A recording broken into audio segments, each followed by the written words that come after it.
prometida me acusó de engañarla, y su padre y sus hermanos me atacaron físicamente.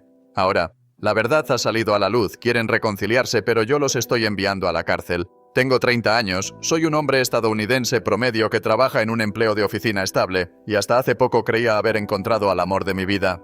Hace un año nos comprometimos de manera sencilla, con solo la familia y algunos amigos cercanos celebrando en una parrillada en el patio trasero. Al principio, todo parecía claro y sin complicaciones. La familia de mi prometida era agradable en general, quizás un poco entrometida, pero no le di mucha importancia. Ignoré sus comentarios sutiles sobre mi origen y sobre cómo mis ingresos eran modestos en comparación con otras personas más ostentosas que ellos conocían. Para mí, lo único importante era casarme con la mujer que amaba, y estaba dispuesto a pasar por alto cualquier detalle incómodo. Sin embargo, todo cambió drásticamente hace unas semanas. Una tranquila tarde de domingo, mi prometida me pidió que habláramos. Su tono era frío, distante, como si ya hubiese tomado una decisión. Me mostró una serie de fotos en su teléfono, imágenes granuladas y mal iluminadas en las que se me veía saliendo de un restaurante con otra mujer. Me quedé mirando las fotos incrédulo. La mujer en las imágenes era simplemente una compañera de trabajo con la que había ido a almorzar. Nada más. Pero mi prometida no quiso escuchar mis explicaciones. Me llamó infiel y me gritó que siempre le habían advertido sobre hombres como yo. Su actitud era cruel, como si todo lo que habíamos compartido hasta ese momento nunca hubiese existido. Antes de que pudiera siquiera asimilar lo que estaba ocurriendo, su padre y sus 2 hermanos irrumpieron en mi casa. Sus acusaciones fueron brutales. Dijeron que había jugado con sus sentimientos, que la estaba utilizando y que había traicionado a su familia. Traté de mantener la calma y explicarles el malentendido. Incluso les mostré mensajes de texto que demostraban que mi compañera de trabajo no era más que eso, una colega. Pero no quisieron escuchar. Sin dudarlo, comenzaron a golpearme allí mismo, en mi propia sala. Los puñetazos volaron. Un foco se estrelló contra el suelo y yo terminé lleno de moretones, sangrando y apenas capaz de mantenerme en pie. Me dejaron aturdido, advirtiéndome que si me acercaba de nuevo a su hija, harían algo mucho peor. Mi prometida estaba en la puerta, con los brazos cruzados y una mirada de desprecio, como si yo fuera una enfermedad que necesitaba erradicar. Me dijo que el compromiso estaba cancelado y que debía considerarme afortunado de que no me hubieran roto los huesos. Estaba completamente devastado. Un momento estaba planificando los detalles de nuestra boda, y al siguiente estaba enfrentando la furia de una familia dispuesta a destruirme. Lleno de dolor y rabia, fui al hospital para tratarme las heridas. El doctor me preguntó si quería denunciar la agresión. Dudé, todavía en estado de shock, pero sabía que debía protegerme. Llamé a un amigo abogado, quien me aconsejó que fuera a la policía y documentara todo. Así lo hice. Presenté un informe policial. Los oficiales parecían comprensivos, tomaron fotos de mis heridas y anotaron los nombres de los responsables. Me dijeron que la investigación podría tomar tiempo, pero que tenía un caso sólido.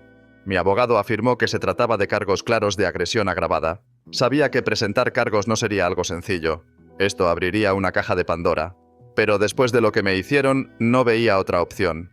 Pasó una semana en la que viví en una niebla de incredulidad. Entonces, recibí una llamada de un pariente lejano de mi prometida, alguien que conocía información crucial. «Necesitas saber toda la verdad», dijo en voz baja. Me preparé para lo peor. A la noche siguiente, me encontré con ese pariente, un tío que vivía a 2 estados de distancia y solo venía a la ciudad para grandes eventos familiares. Nos reunimos en un restaurante de carretera, un lugar apartado. Parecía nervioso, mirando a su alrededor antes de hablar. «Te mereces saber la verdad», dijo en voz baja. «La madre de tu prometida planeó todo esto. Nunca le gustaste. Nunca pensó que eras lo suficientemente bueno. Quería que su hija se casara con el hijo de una amiga, un hombre rico con conexiones familiares».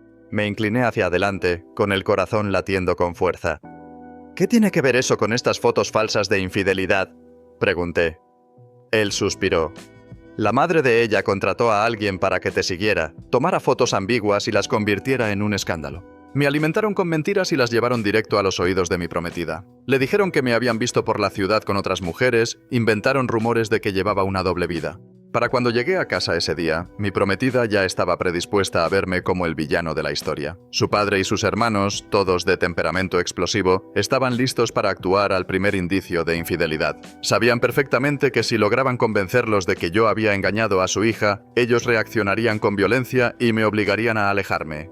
Mi frustración hervía mientras apretaba los puños, sintiendo el ardor de la ira mezclado con la incredulidad. Todo esto había sido planeado meticulosamente para separarnos, y ahora tenía los moretones como prueba de lo bien que les había funcionado. No me quedé de brazos cruzados. Cuando confronté a su tío para pedirle pruebas, asintió con la cabeza y me deslizó un pendrive sobre la mesa. «Aquí tienes», dijo. Dentro encontré los mensajes de texto interceptados entre su madre y una amiga cercana. Leí con detenimiento, y mi estómago se revolvió al ver con cuánta franqueza hablaban sobre incriminarme. Las palabras de su madre eran claras como el agua. Quería deshacerse de mí para que su hija estuviera libre de casarse con alguien que consideraba más adecuado. Una mezcla de asco y rabia me subió por la garganta, pero no dejé que me dominara. Agradecí al tío por su valentía y me marché, sabiendo que esta información era una herramienta poderosa. Mientras saboreaba un café amargo, no podía dejar de pensar en los siguientes pasos. Con los mensajes en mano, me reuní con mi abogado. Lo escuché mientras leía los textos, su mandíbula apretándose visiblemente. «Esto lo cambia todo», dijo con seriedad. «Podemos demostrar conspiración, intención maliciosa y además respaldar tu caso de agresión. Esto prueba que fuiste blanco de una trampa premeditada». Su consejo fue directo: entregar la evidencia a la policía. Lo hice. Los detectives revisaron los mensajes con detenimiento y vi cómo sus cejas se alzaban al leer las transcripciones. Ahora tenían un motivo, un plan y las consecuencias violentas que siguieron. La participación de la madre transformó lo que parecía un simple caso de agresión en algo mucho más oscuro. Unos días después recibí una llamada del padre de mi prometida. Su tono era nervioso, casi suplicante. «Quizás actuamos de manera precipitada», dijo con voz temblorosa. «Hablemos, por favor». Mi abogado me aconsejó no reunirme con ellos a solas, así que me negué. Luego fue mi prometida quien me escribió. «Lo siento mucho», decía en su mensaje. «Estaba confundida. Por favor, intentémoslo de nuevo». Pero ahora que la verdad había salido a la luz, sus palabras sonaban vacías. Querían remendarlo todo, fingir que nada había pasado. Era inconcebible. Después de arruinar mi reputación y atacarme físicamente, ahora hablaban de reconciliación. Sin duda, habían caído en cuenta del lío legal en el que estaban metidos. Opté por la indiferencia. Mi silencio los llevó al borde de la desesperación, hasta el punto de presentarse en la puerta de mi apartamento, golpeando y rogando. No abrí. En su lugar, llamé a la policía para reportar acoso. Mi prometida volvió a intentarlo, dejando un mensaje de voz. «No sabía que mi madre había mentido. Por favor, entiende que fui manipulada», decía con la voz quebrada. Pero no podía ignorar lo que había hecho. Creerles sin pruebas, darme la espalda en un abrir y cerrar de ojos. Me sentía traicionado. Con la nueva evidencia en mano, programé una reunión con el fiscal encargado de mi caso de agresión. Revisó los documentos, asintiendo lentamente. «Esto es serio», comentó. «Podemos perseguir no solo cargos de agresión contra su padre y hermanos, sino también conspiración e incluso intento de extorsión si encontramos pruebas de arreglos financieros ligados al plan de matrimonio arreglado». Lo que antes parecía una amenaza lejana, ahora era una posibilidad real de cárcel para ellos. El fiscal estaba confiado. Teníamos los textos, un testigo, el tío, y mis lesiones documentadas en los registros hospitalarios. El padre y los hermanos actuaron basándose en una historia fabricada, y la madre fue quien orquestó todo. Mientras el proceso legal seguía su curso, mi exprometida no cesaba de enviarme mensajes. Cada correo de voz estaba lleno de temblores en su voz. Tenía miedo de mi familia, no sabía qué hacer. «Por favor, hablemos», suplicaba. Escuché en silencio. Si realmente me amaba, ¿por qué nunca me preguntó mi versión antes de dejar que ellos me golpearan? Tuvo un instante para elegir confiar en mí en lugar de sucumbir a la rabia ciega, y falló. Ahora que la verdad estaba expuesta, quería mi perdón. Pero el perdón no borraría mis heridas ni su traición. Su familia intentó otro enfoque. Un primo se acercó a mí en el estacionamiento de mi oficina, rogándome que retirara los cargos. «Cometieron un error», dijo.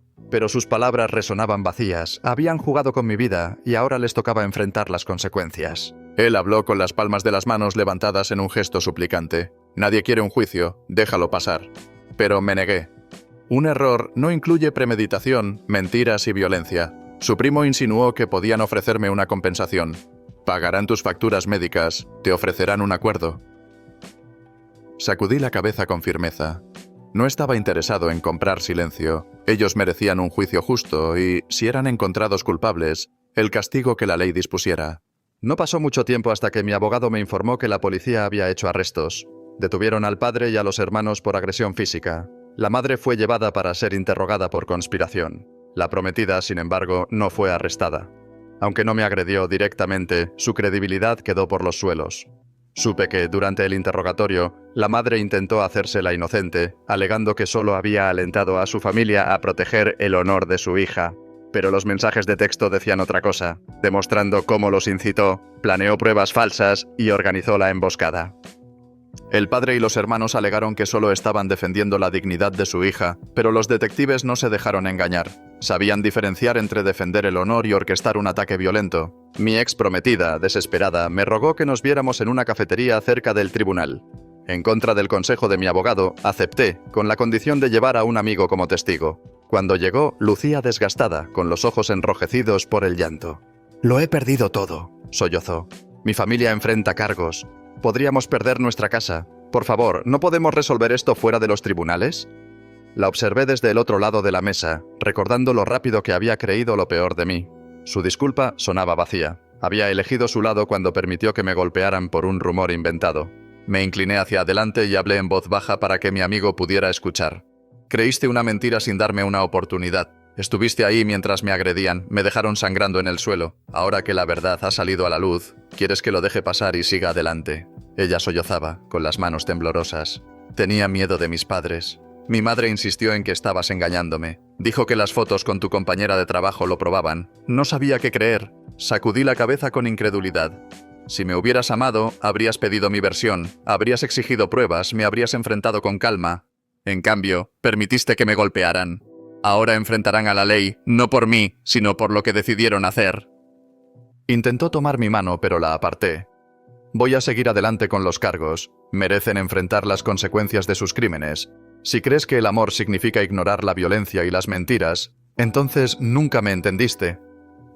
Ella rompió en llanto, rogando de nuevo. Pero para mí, ya todo había terminado. Me levanté, la dejé en esa mesa y regresé a casa. En las semanas siguientes, el proceso legal avanzó. El padre y los hermanos fueron acusados formalmente de agresión. La madre enfrentó cargos de conspiración. La fiscalía estaba confiada y mi abogado me mantuvo informado de cada paso. Esa familia, que antes era tan orgullosa y arrogante, ahora se retorcía bajo el escrutinio del sistema judicial. Intentaron todo: acuerdos, historias conmovedoras, pero la evidencia era demasiado contundente. El día del juicio, testifiqué con calma, describiendo la agresión y la serie de mentiras que la precedieron. El jurado vio las fotos de mis heridas y leyó los mensajes de texto que revelaban el plan de la madre. Escucharon el testimonio del tío, quien decidió hablar. La defensa intentó justificarlo como un malentendido, pero los hechos eran irrefutables. El veredicto: culpables. El padre y los hermanos recibieron condenas de prisión por agresión agravada. La madre fue sentenciada por conspiración. Todos ahora tendrían antecedentes penales permanentes. Mi ex prometida, aunque no enfrentó cargos criminales, perdió su reputación en la comunidad. Todos sabían lo que había pasado. Intentó contactarme después de la sentencia, pero bloqueé su número. No iba a tolerar más súplicas. Tras todo esto, retomé mi vida. Las heridas sanaron y comencé a confiar en mí mismo de nuevo. Aprendí una lección dolorosa. El amor sin respeto y confianza mutuos no es amor. La justicia prevaleció esta vez, demostrando que los planes construidos sobre mentiras y violencia se desmoronan bajo el peso de la verdad.